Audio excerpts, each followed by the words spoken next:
this a question at a time. Could we? It's much easier. Yes, and please remember, with elderly ears, of which there are several in this room, please be A, as clear and B, as succinct as possible. A question ends with a question mark, and it consists of no more than 2 sentences, right? Thank you. Okay. But you pick the questions. Okay. So one at a time. Please form the question in your mind before you put your hand up. So, and I'll try to get along through it. This gentleman was quick off the mark here, so you go first. Starkey, you have identified with brilliant narrative the individuals that make up this road discovered. My question is, what is their motivation? What is driving them? Right. I think very simply, the central motivation is a profound distrust and hatred of democracy. They are frightened of it. We have now, again, Matt Goodwin is very interesting on this, we have a complete separation between an inner elite and pretty much everybody else. And the trouble is, you then stand to sound like a conspiracy theorist. Unfortunately, that I don't think it's a result of conspiracy. This was open.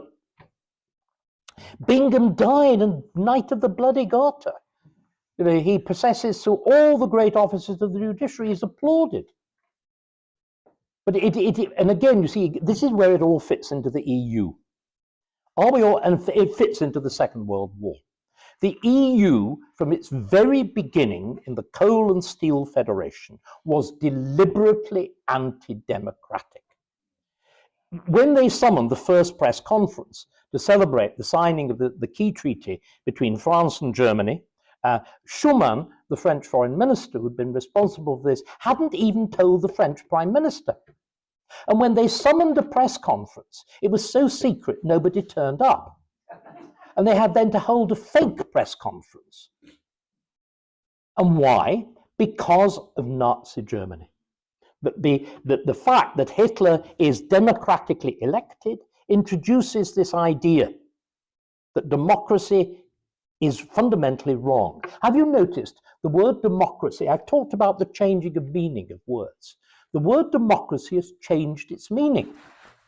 Liberal democracy. What does democracy basically mean? The rule of? The rule of the majority of the people. Oh, you're a fascist. No, sorry, that is now a fascist statement. In Germany, you can actually be subject to penalties for saying that. Because what does liberal democracy mean? Liberal democracy means you protect minorities. So what have we had to do? Well, we've had to invent a new word. What is the new word that means rule by majority opinion? Populism. And what's the difference between democracy and populism? Well, one's Latin and the other's Greek. That really is all. But populism means which is now a bad word, you know, a Yarbouch sucks Nigel Farage word, rather than a good, virtuous Bingham democracy word. What populism means is exactly what democracy used to mean. So the language itself has been captured. And this is what the whole EU enterprise is about. People, again, you see, talk about what's it called? The council, not the council, the European Commission, what J.D. Vance magnificently described as the commissars, the European Commission. They talked about it in British terms as a civil service. It's not. It's a bureaucracy. That means ruled by the experts. The whole origin of this legal and bureaucratic structure is the EU. But what we did in this country, thanks principally to Blair and Bingham, we actually entrenched it here, which is why leaving the EU has made not a blind bit of difference. The enemy was indeed in Brussels. And it was right that we came out. But we then, do you remember, we left Brussels because we didn't want the jurisdiction of a foreign court, right? Okay?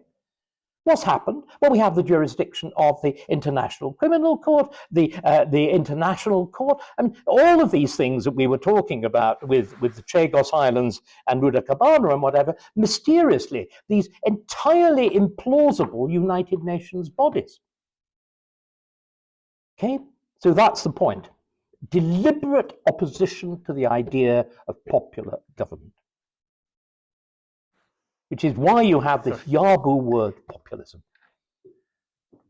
Next question. David, thank you. Firstly, thank you very much. Where are you? I'm here. Thank you. Thank you very much for your time this evening. My question is, perhaps through the lens of history, what do you think the role of the monarchy is? The role of? The monarchy is in the change that you propose. The role of the monarchy is that it didn't have one. The monarchy, again, used to be the only thing we swore allegiance to. You didn't swear allegiance to the British Constitution. You swore allegiance to the Crown. And it's been deliberate, it's marginalised and marginalised itself. And it culminated in the disaster of the coronation, which is the first time that a king has been crowned since 1689, not in the presence of Parliament. It's a parliamentary monarchy. And again, because of Charles's absurd faddism and the preposterous behaviour of Archbishop Welby, traditionally the coronation service is God's blessing on political power. And to use a term of Edmund Burke, it's throwing decent drapery over the brutality of power. And that's something worthy. It needs it. Instead, every reference to power was removed from that service. They even introduced ludicrous things. The presentation of the sword of justice, right? What's the sword of justice for? To punish the bad and to protect the good. All that was struck out. Oh no, the sword of justice is to distribute equitable mercy. They even invented a non-ritual, which was the glove. Now, traditionally you had a glove because you have an arming glove with a sword. The glove is now presented by somebody or another, probably from the Caribbean, with a new formula. Here is the glove to make sure that the sword of justice is only applied tenderly. Seriously, seriously. The text of the coronation service was rewritten from top to bottom. And it's gibberish. It's gibberish. All of that thousand-year tradition, which went back to William the Conqueror in 1066, was thrown away in a gesture of petulant self-satisfaction by Charles III. I think it's a catastrophe. I'm a profound monarchist. We are a united kingdom. The only basis of the union between England and Scotland is the union of the crowns and the union of Parliament. And we've thrown it away. And I can't think of a better basis as a citizenship, because British citizenship, this ludicrous quest for British values, it's mad. It was why again we didn't have the horrors of the rabid nationalisms of continental Europe was because the crown acted as a buffer and a substitute. We've thrown it away. I mean, everybody talks about the boomer generation. I'm afraid we are the ones responsible. And I feel a deep sense of personal shame, which is why in my 9th decade I'm doing what I'm doing now, rather than sitting having my 4th gin and tonic of the evening. Can we have another question, please? David, it's refreshing to actually hear you speak tonight, and it's a privilege to be here, to be honest with you. I'd just like to ask you about your dinner with Yusuf yesterday. My dinner with Yusuf? Yeah. Before? I can't say anymore. Oh, fair enough. What did you have for dinner? No, I'm really joking. What did you have for dinner? Rather good chicken, actually, yes. I think. Are you optimistic? Because J.D. Vance's speech in Munich really touched on the enemy within, which was people in their room, I felt. Are you optimistic about reform? And are you optimistic in the next 4 years? Can we turn the ship around? I'm not optimistic about anything at the moment, because we are likely, the way opinion polls are going at the moment, to split the vote on the right in the next election in the same way that we split the vote on the right in the last election. distinction. What I'm campaigning for is an agreement on broad outlines of policy. In other words, that you do that first and worry about personalities second. This is why I'm pushing the idea of a commitment to what I call the Great Repeal Act and the Restoration as the basis, because that seems to me, that sorts the men from the boys, and that sorts out the whole of the liberal wing of the Conservative Party, who will go straight over to the Lib Dems. But can I just go back, because I think it's really important that we go back briefly to the Ukraine and to Vance's speech. Vance's speech was interesting in what he said about, what are we fighting for, the grotesque destruction of freedom of speech in Britain. Again, this is what I talked about when I said we've decided that multiculturalism is so important that we will suppress freedom of speech to preserve it. And that, in other words, you really mustn't talk about the grooming gangs. You really mustn't talk about the terrible consequences of cousin marriage. You mustn't talk about is it something like 30% incidence of disability in important sections of the British Pakistani population? That we mustn't, sorry, no. All that's important. But you see, I think there's a much bigger issue, because we are now at a point, I think, which is a genuine inflection point in the history of the world. The entire structure that was, what I've been talking about now, is part of the great power structure that is created in the aftermath of the Second World War. The so-called rule-based system of international order, the United Nations, and everything else. In retrospect, it is now clear that this was at least as disastrous as the League of Nations. That it has hit the buffers in the most catastrophic way. Let's illustrate exactly what's going on now with the Ukraine. The Ukraine is being presented to us in the West as a good war, as the equivalent of Germany invading Poland or Czechoslovakia or whatever it was in 1939, and the kind of Boris Johnson doing a neo-Churchill and all that sort of stuff. And supposedly the plucky Ukrainians are fighting for the defense of international frontiers and the rule of law. Ladies and gentlemen, this is rubbish. What is going on in the Ukraine at the moment is a vicious intra-Slavic civil war, in which an area of the vast Eastern European plain, that plain that stretches from this side of Berlin to the Urals, has been fought over by empire after empire, has had no stable frontiers, had no stable national groupings at all. How far was the frontier of Poland? Did the frontier of Poland and Germany move from east to west? 300 miles. How many Germans at least were forcibly removed? The figure varies between 5 and 10 million. The vast movements of population at the end of the Second World War. And what's going on is an analogous process that the Ukraine never had. The Ukraine is first a separate state, neo-state in 1945, when it's created by Stalin to give Russia an extra vote in the United Nations. Its frontiers were artificially inflated by Khrushchev to put more Russian speakers in.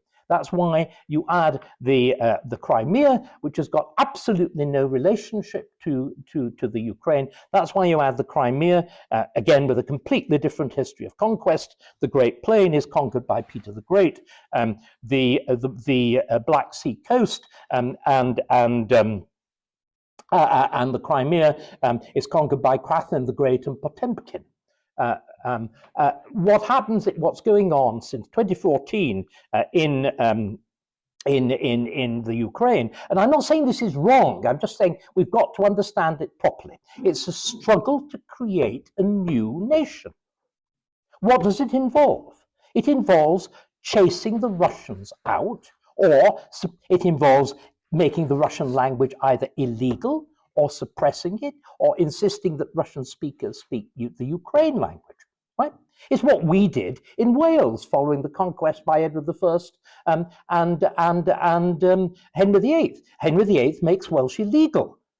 I think it's a great pity we never persisted with it. The educational standards in Wales would be much higher if they didn't spend their time learning a completely useless medieval language where every word that relates to the modern world is English. It's completely insane, but sweet and whatever. But you see, isn't it interesting? In Wales, right, we've to understand the British Isles itself is an empire conquered by England, with the extraordinary exception of Scotland, where it's a voluntary union. But if you look at Wales, it was conquered by Edward I. The great castles are the symbols of subjugation. And Henry VIII shires Wales, so he incorporates the Welsh gentry into the English political system, but at the same time tries to outlaw the speaking of Welsh. What has happened now from Lloyd George onwards? We have re-acknowledged some sort of quasi-separation of Wales, some sort of quasi-sovereignty of Wales. Do you know Cardiff is only designated as a capital in the Edwardian period, and it's the only purpose-built capital in the British Isles? And we've now seen, of course, the government in London saying, well, absolutely fine if the Welsh government wants to insist that in specific areas everybody has to speak Welsh. In other words, reversing Henry VIII, in which there is anti-English legislation by local authorities. So you see, in Wales, in a very gentle sort of way, there is a kind of re-Welshification going on, in the same way that in the Ukraine, there's a re-Ukrainization going on. Do we all see what I'm trying to get at? But now, there's a real paradox here. So if we are to send troops to the Ukraine to protect them from the Russians, what are we doing? We are sending troops to protect the right of a people to self-determination, to say, we are a nation. These are our historic frontiers. This is our language. We will not have foreigners on our shore. And what are we doing in England? Our shores are invaded every day. Our language is treated with contempt. We make no attempt at enforcing it. Any claim to the superiority of English nationhood is at risk at law. Do you see what I mean? The policy of this government in particular is intellectually incoherent to the most extreme point. Again, you look at economic policy. You bring about growth by increasing taxation. So, I mean, these were some of the issues. Going back to your question. Sorry. We've had 30 years of wokeism, human rights, and so forth, marinating the civil service, the military, the judiciary. Even this week, the Lady Chief Justice talked about the separation of powers. Would a repeal act actually work? Would? A repeal act? Well, it's going to be bloody hard work. And I really, this is exactly right, going back to what I can't talk about, but will talk about last night. This is what I was trying to say. They've got to recognize how hard this is going to be, how much it will be fought, how much the elites will resist. And it could turn very, very nasty. But it seems to me, unless we fight it, we are simply lost. Because what is now also clear, this structure of government is singularly inefficient. Nothing can get done. Because, of course, the perpetual process of judicial review stops anything happening. All the quangos fight each other. There is no, again, we have no notion of the national interest. How can you have? The Attorney General, its essential job is to advise the government on how to use law on its behalf. And he spent the whole of his life advising the enemies of Britain. I mean, there's a degree of I mean, I'm really serious when I use the word going through the looking glass. This is why foreigners look at Britain and think we've gone collectively mad. And I think they're right. I really do think they're right. And I think we should all be carrying, I don't believe in just being jolly about this thing. I think we should all scrutinize ourselves. We've all been complicit in this. Remember, the great charge against Germany, the great charge against France is complicity. It's going along with it. We've all gone along with it. We've all been vicars of Bray. There's only I constantly say, you were kind in describing my surviving my cancellation. There's only one virtue that actually matters. It's not love, it's courage. Without courage, no other virtue matters at all, because you won't use them. Yeah. Thank you, Dr. Starkey, for having me welcome and safely in the vanguard of our relations is asking that the Peel Act and also Restoration. Yeah. Seemed also on not just the governments but also education, so they'll have new elite that will actually govern in that way. And that hints at my question, which from my person's questions, which is what examples have we in history of how you tread that minefield of persuading people that don't want to be persuaded, or whatever the heat could prepare? Like did we saw that distrust to prepare. The Prime Minister. Excellent question. This is why I talk about a restoration. But it won't be quick. This is going back to your point. If you actually look at the settlement of 1660, it didn't fully work.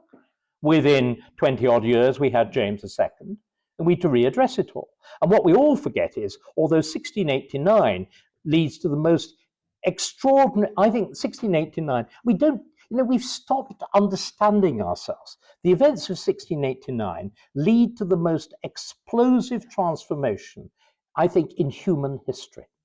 It leads to Newton, it leads to Locke, and it leads to the British Empire. In 20 odd years, in 1688, Britain was essentially a French colony under the heel of Louis XIV. In 1705, can you imagine, does anybody remember, can anybody tell me where Blenheim is? The battle. Belgium. It's Bavaria. How do you fight an army? How do you have an English-led army defeating a land power in Bavaria? Can you imagine the work of logistics, of financial manipulation, of supply lines and everything else that were involved in that? And do you know what? Churchill learns to fight the Second World War by writing the biography of Marlborough and that great campaign. That's exactly how he does it. But even in 1689, despite this vast intellectual explosion, go to, when I do TV, or when I did TV, it's past tense, go and look at the Great Hall, the painted ceiling, the Thornhill ceiling at Greenwich. It's this hymn to a new kind of empire, which is an empire indeed of commerce, of trade, of military power, naval power, but it's also an empire of reason. It invokes books, and not simply British, of course. Pride of place is given to Newton, but there's Michelangelo. There are the great artists. There are the great Italian scientists of the 15th and 16th centuries. It's a hymn to a new concept of power, which is actually founded on technological progress, which we used to exemplify. We were looking at those things as late as the 1950s. We led in every technology in the world. There's no accident that this shuttering down has been part of the shuttering down of the mind. But what is needed is what our ancestors had the courage to do, which is to argue publicly, to debate vigorously, to know, I'm afraid, when you had to do very unpleasant things. Remember, one of the ways that you sorted out the overweening power of the judiciary under the late Stuarts was by the execution of the Chief Justice. I would remind Lady Carr of the fate of Judge Jeffreys. I'm being really serious. And it's a terrible thing to say. The great glory of our history has been that we've avoided the bloodshed, the revolution, the horrors of continental Europe. But all of the foundations of that rule by consent, is at risk. But it's a huge task. It's a task of politics, of legal drafting, but it's above all a task of persuade. Why am I doing this? Why are people like myself and Mark Littlewood and whatever touring the country? Because we're trying. What's gone wrong again as part of this terrible politics that we've talked about, the politics of Alistair Campbell.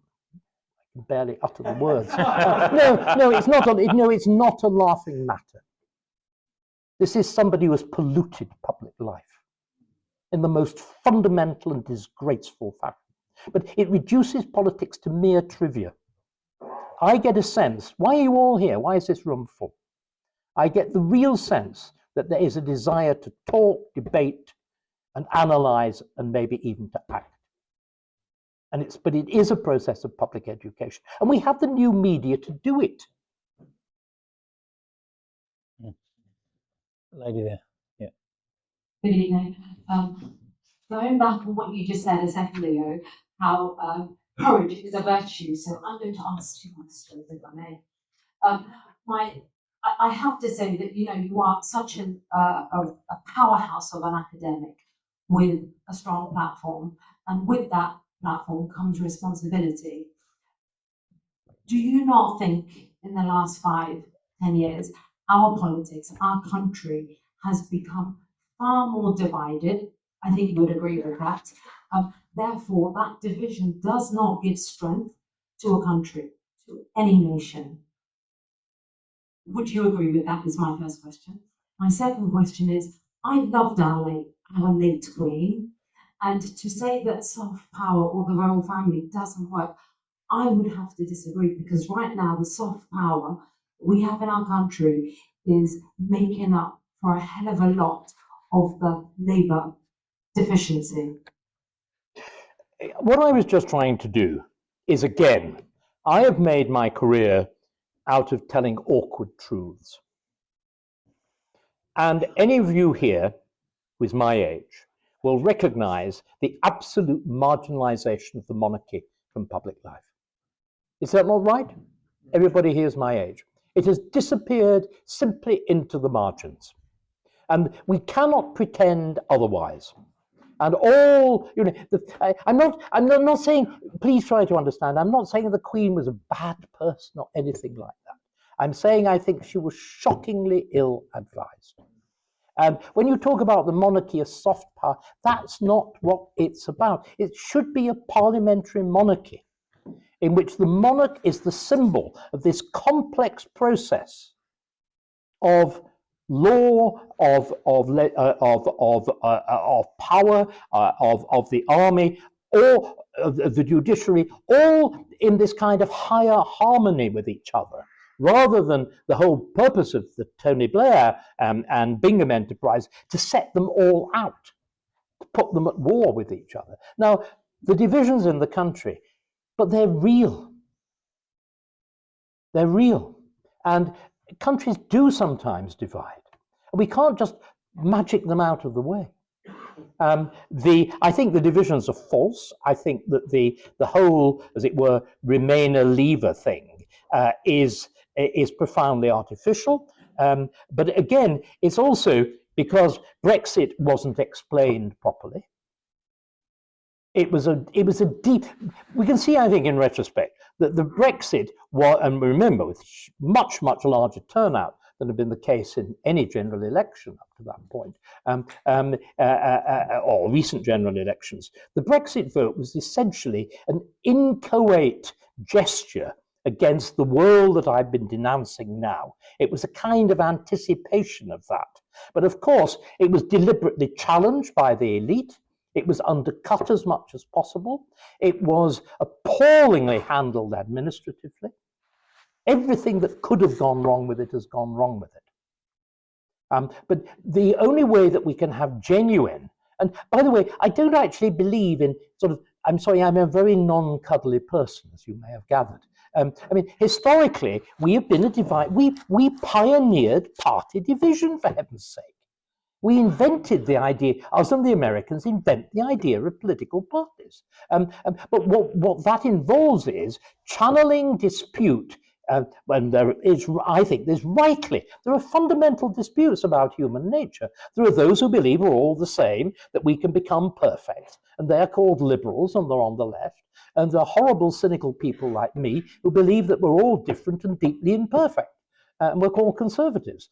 And these represent utterly fundamental, the wonderful lines of in Iolanthe, that every boy and every gal that's born into the world alive is either a little liberal or else a little conservative. Those are attitudes of mind which are at war with each other.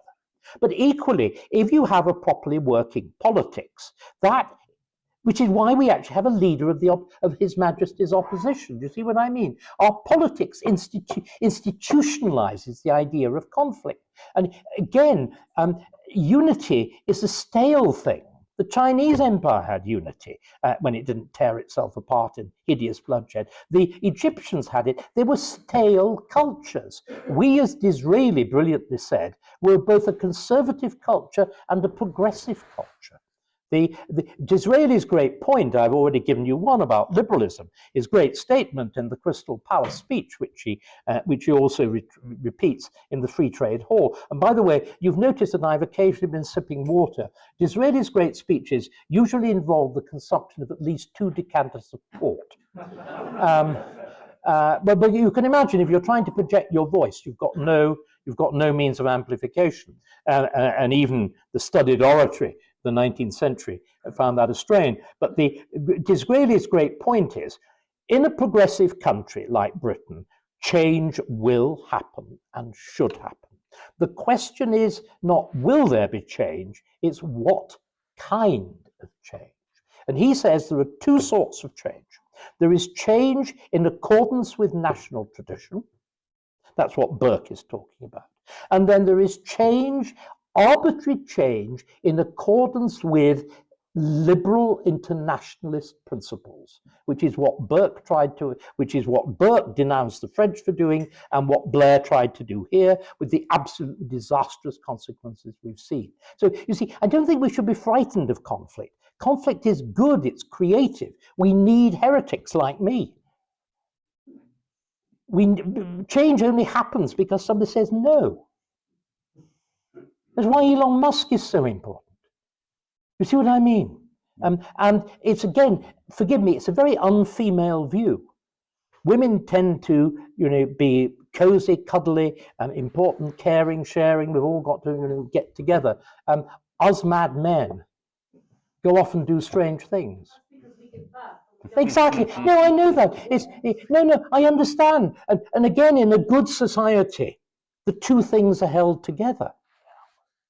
No, I'm not saying, and again, you see, I don't think in a good society you choose. And what we were able to do for so long, we were both the most rapidly creative and evolving society and miraculously the stablest.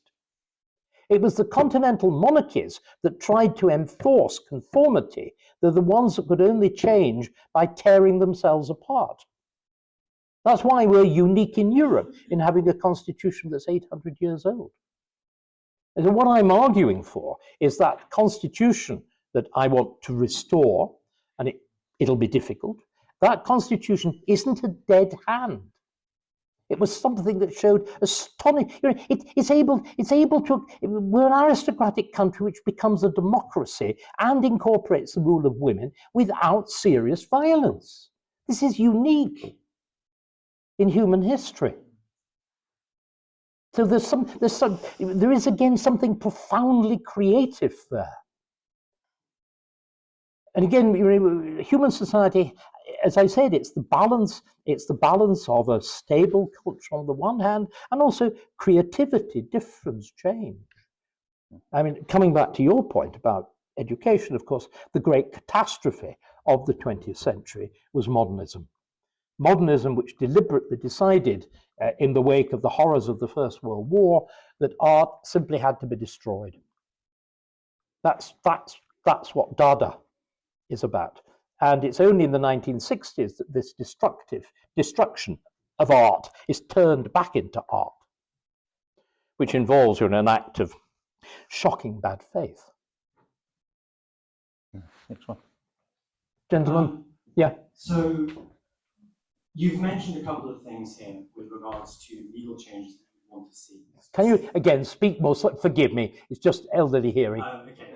So you've mentioned a couple of things here with regards to legal changes that you would want to see, and specifically you would want to see a repeal act. Now, obviously, reform themselves call for another national inquiry. Obviously, the National Inquiries Bill itself is another one of Blair's quangos, or not quangos, but one of his processes, which to me seems precisely designed to never produce anything. So would it not almost be better that Britain, at least temporarily, drops the commitment to not doing political prosecutions through Parliament and essentially doing what amounts to Nuremberg trials for the people involved in grooming scandals? Because my feeling is most definitely that significant portions of the Labour Party, and possibly even the Tories, are essentially involved in what amounts to a criminal enterprise involving heroin dealing, like child prostitution, sexual slavery, and the you know. So what's the question? Would it almost not be better that before you do any repeal, you quite literally do open public trials in Parliament of the people involved? No, I would be very profoundly reluctant. I mean, this is going back to Acts of Attainder, and I don't want that. And I don't think there's a need to do that. I agree with you. I mean, I think you're presenting an extreme version of the case with the grooming gangs. What is quite clear, and by the way, my family comes from Oldham and Rochdale.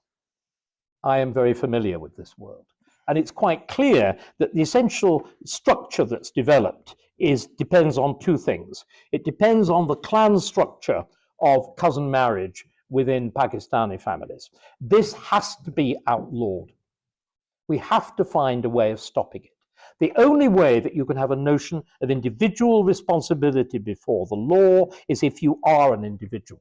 You cannot be an individual in the clan society. This is why the clans had to be destroyed in Scotland, for there to be modernity. It's why Africa is completely ungovernable and unmodernizable.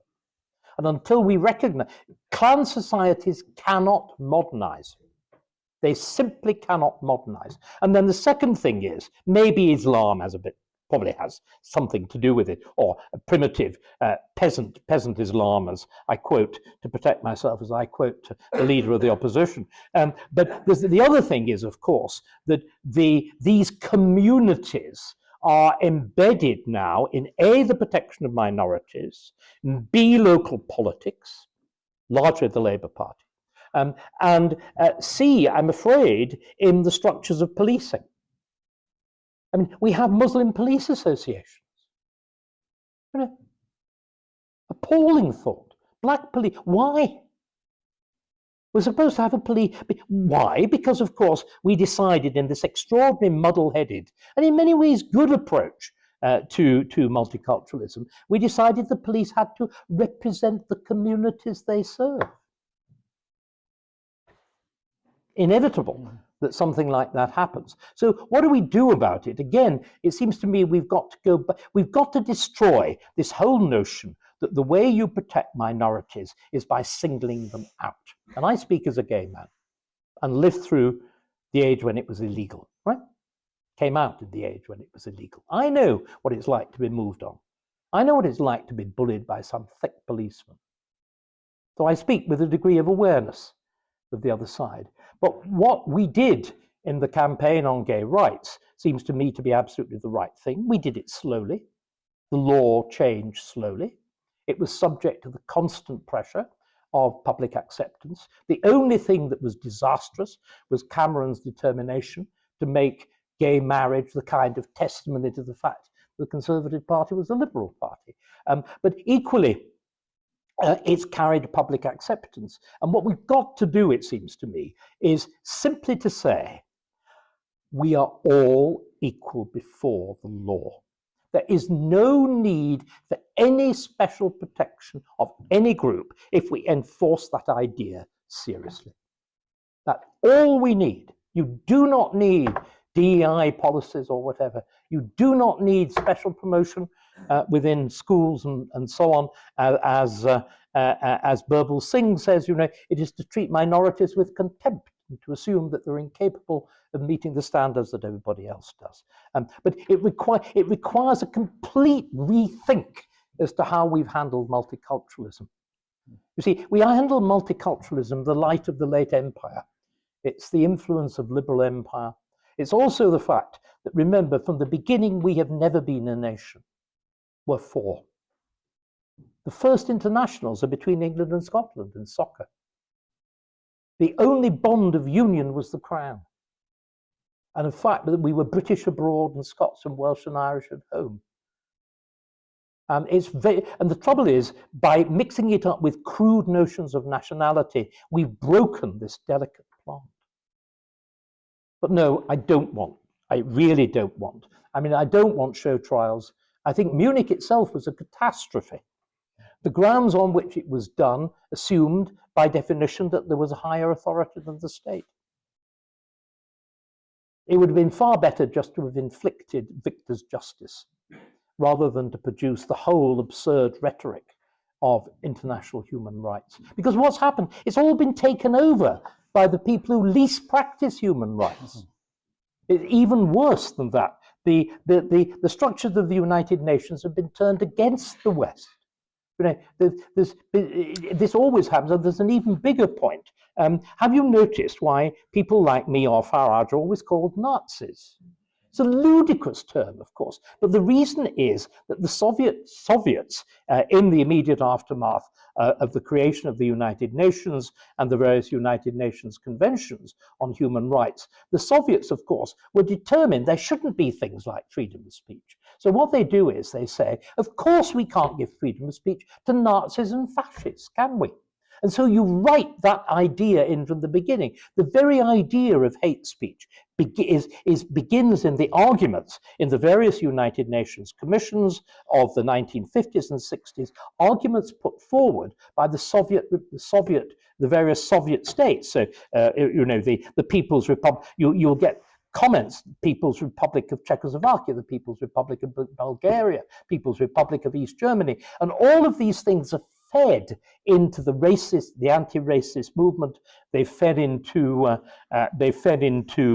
hate speech arguments for the outlawing of hate speech in the Berkeley Law Review and all that sort of thing, which is why you get this ridiculous use of the term fascist.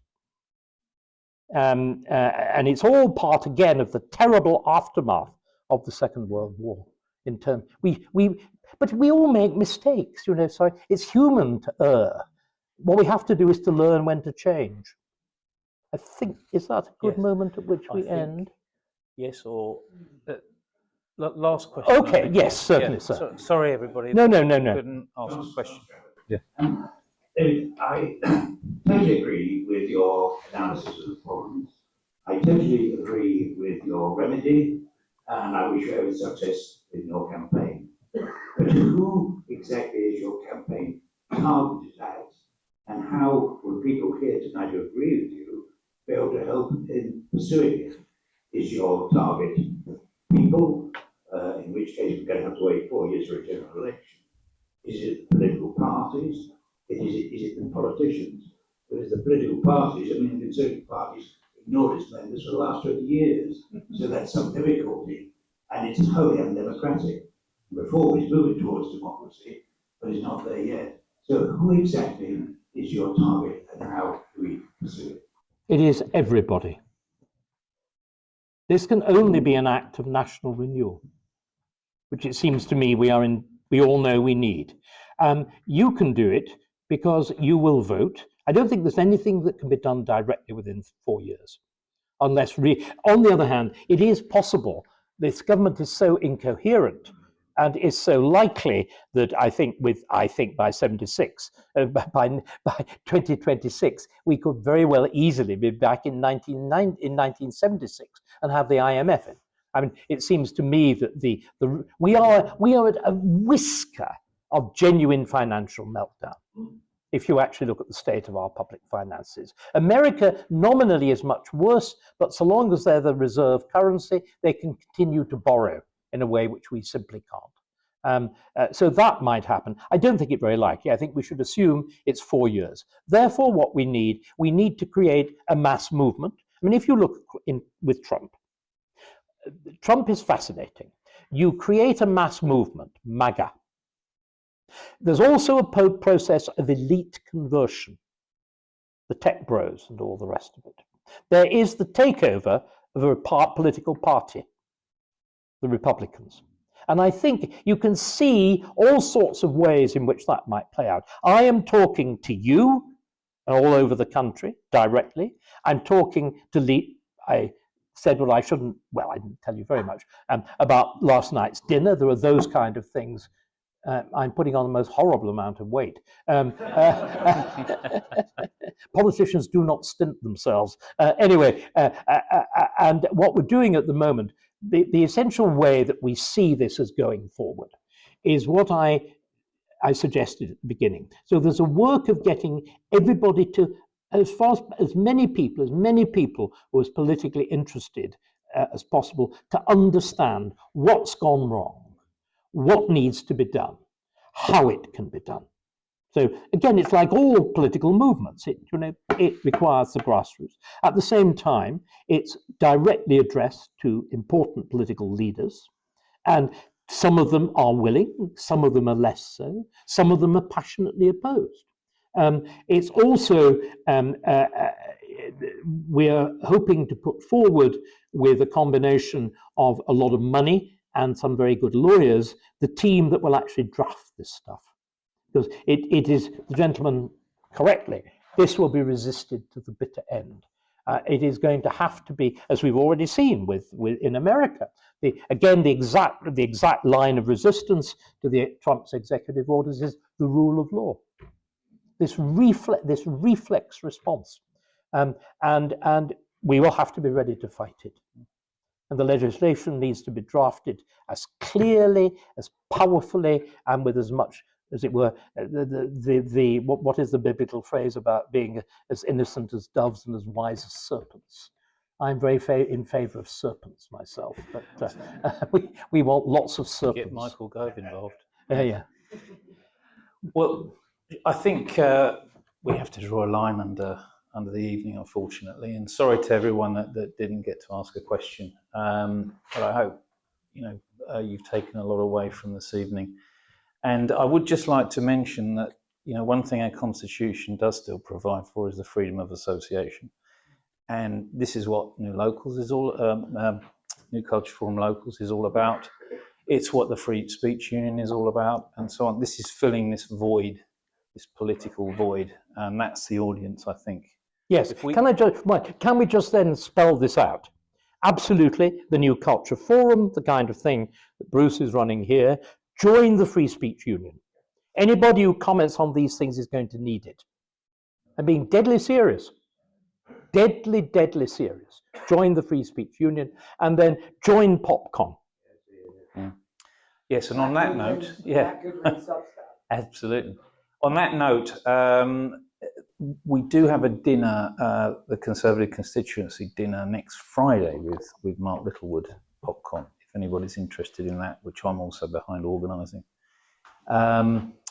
And Mark Littlewood will be speaking. Mark Littlewood is speaking. Who is my colleague in PopCon. Yeah. So you'll get the same message. Absolutely. So anyway, thanks once again let's put our hands together for